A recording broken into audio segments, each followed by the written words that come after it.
Well, hi everybody, Reverend Julie here and welcoming you to this week's Messy Family Fun, which you can see is coming from the outdoors. I took Hazel's Crafty Tuesday idea and made my own fire to help me pretend that I'm keeping warm. I'm actually outside my tent and this is where I'm sleeping tonight as the second part of the challenge to help raise money for Christian Aid Week. I'm sleeping outside on one of the coldest nights of the year. Check out the other parts of St Mark's Facebook page for more information. Anyway, back to today's story and today's challenge.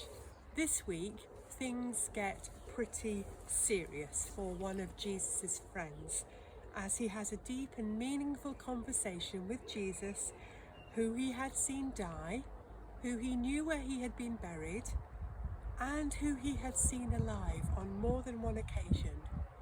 This week we remember the story of how Jesus met with his friend Peter and had a heart-to-heart. The conversation took place on a beach. If you were watching last week, you'll remember that the friends had been out fishing and they had caught nothing. Then Jesus turned up and things started to happen.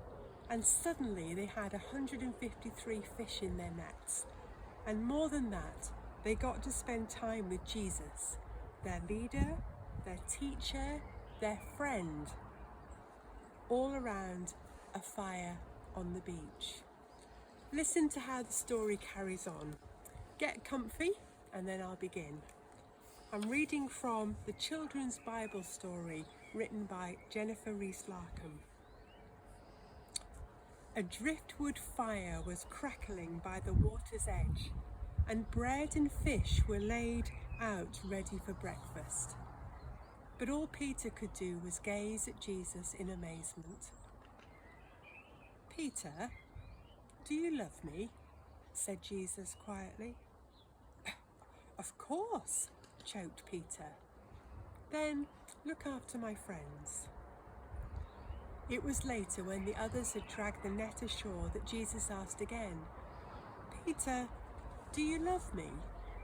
"You know I do," protested Peter. "Then teach my followers," smiled Jesus. "But Peter, are you sure you love me?"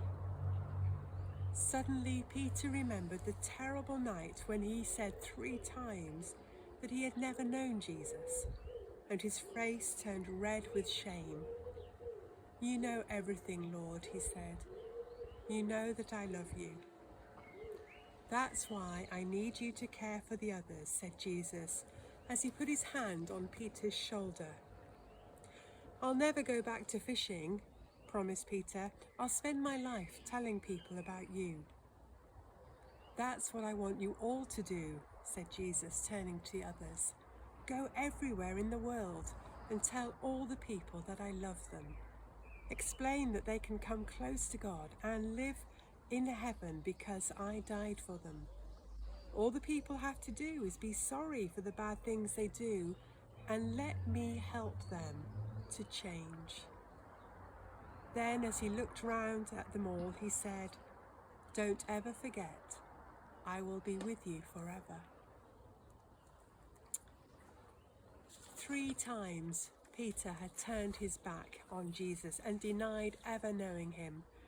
That terrible night we remember as Maundy Thursday, and that probably feels a long time ago now, but to Peter the memory of how he had let Jesus down was still with him and was eating away at him from the inside.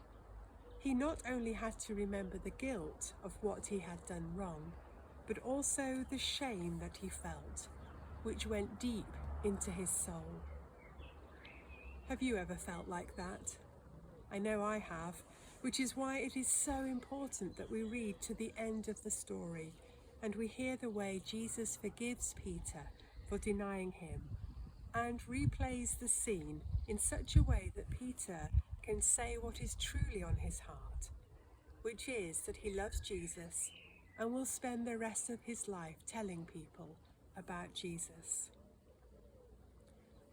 Just as Jesus draws close to Peter and helps him to turn his life around and get back on track with God, so Jesus offers the same to us.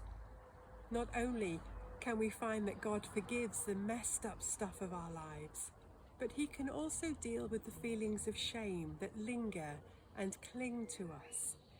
And he gives us a whole new start, a new life and a new focus that revolves around love. Love for God, love for others, and love for ourselves. Now that's a story worth telling. But what about the challenge this week? Well, this week it's a bit different. The challenge is to tell someone that you love them. Actually say the words out loud so that they hear you say, I love you. And then maybe you can say those words to God. God, I love you. So until next time, take care, stay safe, God bless you,